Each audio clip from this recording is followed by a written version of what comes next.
I'm Tom Wright, and I'm the co-adapter of Baal at Malthouse. Bertolt Brecht is obviously one of the most important artists of the modernist period and of the 20th century, but this play in particular is really distinctive because it's his first play, and he wrote the first draft of it when he was just 20 years old. So although it's wonderful to have a Brecht play, there's a particular distinction or attraction to this one, that you're seeing a young artist at the very beginning of their career with all of their sort of formal inventiveness and anger against the world. Baal's the story of a individual, a songwriter or poet, who's something of a cult figure for the young people of his area. What's interesting is just how archetypical this sort of guru, seer, hero, flawed monster can be.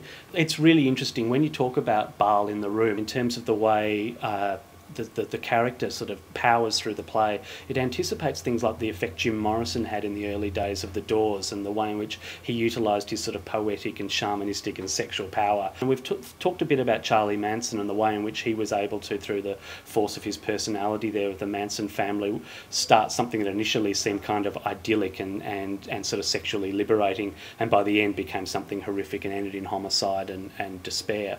Those kind of creatures inhabit the walls of our rehearsal room, both metaphorically and literally, and we've got pictures of Mick Jagger up there and Iggy Pop. And we've also learned a great deal about music. We've got amps and electric guitars on stage, and we're trying very hard just to keep the whole musical component of the show oriented around one electric guitar and one amp. One of the best things about this play is that it doesn't try to be pleasing or to be moral or to be politically correct. It's a bit of a mess, and as a result it has a kind of youthful energy that is really rare in contemporary theatre. The Baal room is a fantastic room to be in, and it's very much dominated, as good rehearsal rooms are, by the personality of the director. Some scenes involve quite raucous parties, and so you've got perhaps some Kanye or whatever's on someone's iPhone playing through the system, and so the shouting ends up getting quite loud, and the whole thing ends up in a kind of near hysterical sort of farce, which then distills back into a beautiful moment of theatre. It's quite high energy, it's really exhausting, and there's an awful lot of laughter. And then at the end of a session it all finishes and they all go and play ping pong.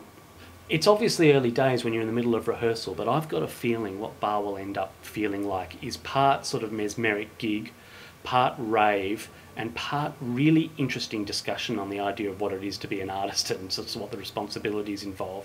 So you'll have moments in this production where you feel like you're watching something that's like watching a sordid party that you don't want to be anywhere near and you want to leave as rapidly as possible. And then 5 minutes later you can listen to sort of Baal sing one of his songs and think about the way in which sometimes the more depraved or dark sides of human activity can lead to the sharpest insights.